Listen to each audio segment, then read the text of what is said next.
Hello everyone, today we're taking a look at the RadioMaster T8 Lite. This is version 2, and you maybe have seen some videos online or something has tickled your fancy about FPV and you want to get started. Maybe you're in school and you're part of a STEM group and you've gotten a chance to try drones, and maybe now you're looking at, how do I get started? Where's my next step? I want to get my own drone. Well, I think most people in this hobby would agree that if your budget is constrained, you don't have unlimited funds, that buying a radio first and using it on a computer to get some what we call sim time and getting familiar with what the sticks do and kind of how to fly is a really good way to go. And with this radio, you can do that for $39. So if your budget is constrained, it's hard to find one much cheaper. And once you get past, maybe you're saved up some more money, maybe it's Christmas time or something like that, you can buy a Whoop and run it in D8 mode, which is a protocol for FR Sky, because this radio will do it. It also does D16, but I think by the time you get to D16 and that greater range, you may want a different radio. But what I want to show you is the TinyWhoopGo simulator. It's a free simulator, and as you can see here, once you get the USB port connected, which it has right on the top of the controller, USB-C cable, of course, we plug that in, our Windows-based PC detects it, and we configure that, and then we're ready to go fly. And we can fly around in TinyWhoopGo. It's pretty forgiving. It's micros, as I showed you the actual micro here on the desk. And you can fly around. You can race if you want to race. It's got several different tracks. You can go to this bounce house, which is one I like. It has a lot of fancy LED gates, and it reads gates to you as you go. There are some premium features that you can purchase, but for getting started, it's free. And free is always good because it allows you to get your toe in the FPV waters without spending a whole lot of money, especially if you have a radio like the T8 Lite, which is only $39. And once you've kind of gotten used to that, you can then, as I say, bind it up to a quad like this. We have a lot of micros, not just little whoops like this. I've got one of my favorite micros, this little guy. It's a ton of fun. I fly it around in my backyard. It's my favorite micro. It does D8 mode as well. You can bind it up, go out and fly. In this particular case, I'm flying a Whoop inside the house. This is something that I do quite often. It's a load of fun. Sometimes one of my kids gets involved and I chase him around the house, or we play a little game of hide and seek. But I just wanted to show you some stick cam and the simulator to give you an idea of the things that you can do with a really inexpensive radio that can help you get started into FPV. So there are basically two ways of holding the radio, and oftentimes when people see a controller like this, because it looks like a gamepad, they think of thumbing. And thumbing's perfectly acceptable to many folks out there. I just happen to be a pincher. I would say if you get to a point where you don't feel you're progressing and you're thumbing, try pinching. If you're pinching, try thumbing. Just go back and forth. Some call my style of pinching hybrid. Whatever feels comfortable for you. But as you can see here, this is our battery indicator. This is our power button. We do have a lanyard here to where we can hang that strap around our neck so if we're outside flying. And then we have our 4 switches.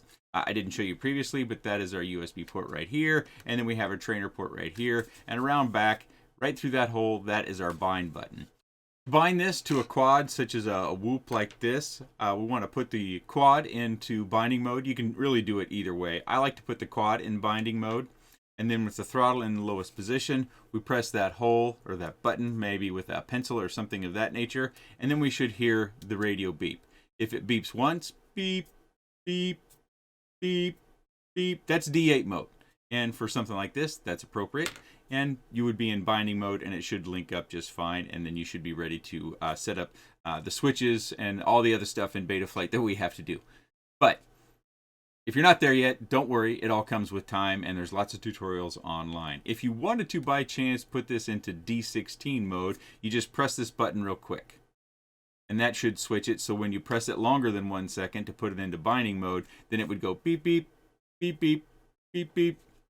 I hope you like my sound effects. I chose to do it that way rather than to actual bind it up, because as a starter, you're probably going to be doing the simulator first, and when you're ready, you got to learn about Betaflight and setting up a quad, not just binding the radio. Also on the back, an interesting feature here are these little grips. I have a hard time getting them out, but let me see if I can do that here. I can use my pinky finger here. So you kind of have some finger grips down here. So depending upon how you're holding the radio, you may find that a finger rests nicely down there. Maybe in my case, I might use that for my ring finger down there. I've got this one down there. That way I can control my switches with these fingers up here, and I can just fly it away. As far as the construction goes, it's fine. You know, it's $39, so you don't expect the highest grade. Some people talk about these feeling like a toy. In my estimation, most of the radios that we fly kind of have that toy feeling, and we are flying toys, so I don't take exception to that. You do want to be careful in your long-term care not to drop that, because I think most people, when they drop them, end up breaking switches. These are short switches, so hopefully they're less likely to take any damage, having less leverage on there. Also on the back, we do have this little bracket piece that does slide off. That does not accept a module such as maybe you've heard of Express LRS. This radio is limited to just doing D16 and D8 mode.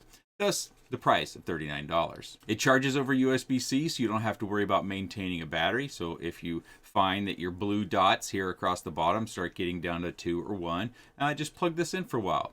I wouldn't encourage you to leave it unmonitored. Plug it in while you have it near you, maybe at a cell phone charging station or something of that nature, because batteries can be volatile and you want to be near them if something were to go wrong. I've never had that happen, but it has happened to others, not specific to the radio, but in batteries in general. And if your budget is constricted, as I started the video with, and you're thinking about getting a radio, I would encourage you to do so. FPV is loads of fun, and getting started for only $39 is a good low-cost way of getting started. And I would encourage you to check this one out and take a serious look at it. I'll have links to the various vendors down in the video description that are selling it, mainly because, well, one, it works, and RadioMaster is a radio manufacturer that in our hobby has got one of the most dominant radios in the market, in the TX16, TX16S.